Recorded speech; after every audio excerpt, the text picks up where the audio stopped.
Why does my home never reach the thermostat setting during a heat wave? Your air conditioner may be working normally but unable to remove heat as quickly as the home is gaining it. During a heat wave, outdoor temperatures can be so high that your air conditioner runs continuously and still falls short of the thermostat setting. Air conditioners do not create cold air. They move heat from inside your home to the outdoors. When the outdoor air is extremely hot, that heat becomes harder to release. Sunlight through windows, warm attics, leaky doors, and poor insulation can add even more heat.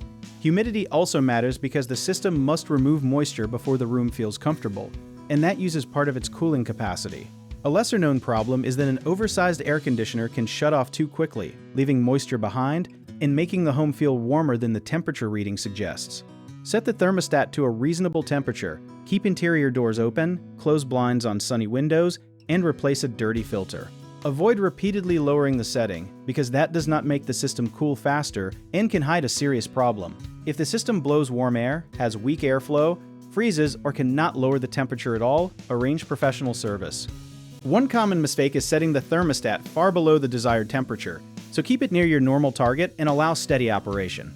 Another mistake is ignoring airflow, since a clogged filter, blocked return grill, or closed supply vent can sharply reduce cooling. Check these areas safely. People also often assume constant operation means the air conditioner is broken, but during extreme weather, it may be reaching its maximum capacity. If performance recently changed, have a qualified technician inspect refrigerant levels, coils, duct leaks, and insulation. If you need help with a project, search for trusted, affordable local contractors at www.bighomeprojects.com. Another option is to download our app, Jobit Tier, where homeowners and property owners can list jobs and have home service experts and contractors reach out, message you back, and offer their estimates.